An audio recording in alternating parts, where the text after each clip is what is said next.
So, it's your boy Donovan here, sit here with Renee. We're basically just going to talk about our thoughts about the new Negro. It's a very interesting piece of literature, very interesting work. Renee, what were your thoughts about it? What did you learn? I thought it was very enlightening. When I was reading it, I was kind of relating it to myself and just kind of I kind of thought about like my grandmother and how she acts as an African American woman, and the kind of dreams and visions that I have as an African American woman are very different. Yeah, definitely.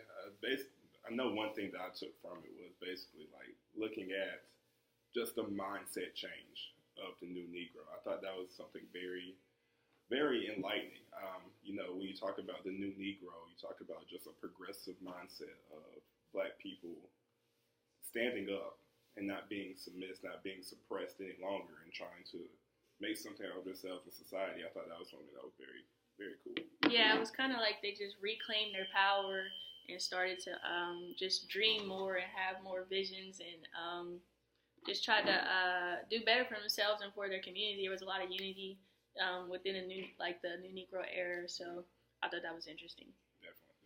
Definitely. When you talk about instances such as the Harlem Renaissance, where you have new Black art and new Black innovation taking precedent in this time period. I mean, it just speaks to the level of Black excellence. People coin the term Black excellence these days, but really back then they had their own thing of their own style of Black excellence, and I think that was very evident in the Harlem Renaissance. When you have Black art, you have Black culture, you have Black perspective, Black artists, you have Black writers, Langston Hughes, W.B. Du Bois. You have all these different writers coming out and voicing Black thought.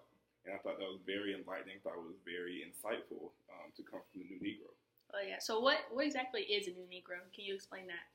To me, the new Negro is a Black mind, knowing the culture, knowing the history, but being progressive and trying to be successful in your surroundings and in your society. I believe to be the new Negro, you have to, one, know where you come from, but then also strive to be better than what you came from. And so that's what I think the new Negro is. What about you, Renee? I totally agree. Like you said earlier, they were kind of changing from just being submissive and kind of accepting their position as that basically was given to us when we were set free. They gave us, I guess, they didn't really give us much to work with, but the new Negro said, you know what, we're just going to start fresh and start building our own communities and just having this sense of unity, pride, and that just kind of was the foundation for economic prosperity.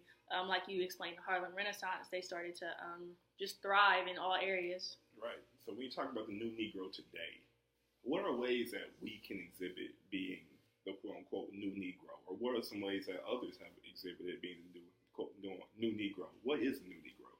I think right now we're in an era of creating a newer Negro, of just being woke. Of course, they realized that they were being suppressed, but I think today everybody's woke. Everybody knows about, they're learning more about their culture, knowing more about their history, and just taking so much pride. We have the natural hair movement. And I think we're in the midst of becoming newer Negroes, and I think the term is kind of misconstrued, but I think it's just becoming better African Americans. Yes, definitely. I would definitely agree with that. Definitely, when you talk about, we have newer platforms in this day and age that allow us to broaden our significance and broaden our advancement and broaden our thoughts and enlightening people on what they need to know. Like you see athletes these days, you got LeBron, you have CP3, you have Carmelo, you have all these athletes who are taking it upon themselves to illustrate to a younger generation where we came from as African Americans and how far we still need to go. I think when we have more people utilizing their influence, not just on a big scale, on a bigger scale, but on a lower level in society too. When you can talk about having people at your kitchen tables, at your dinner tables, at your living room, just sitting around chilling, talking about, history and from the history we learned, and now we can grow and progress to utilize those talents in the future and help progress and come and bring on the newer Negro or advance as African American people.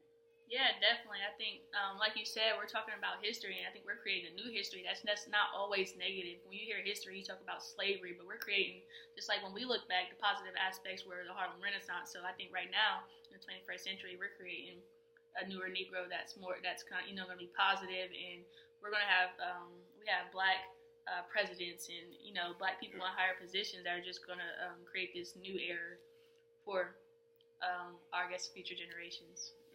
Well, it's Donovan. That's Renee. That's our take on the new Negro. Hey, shout out. Lives.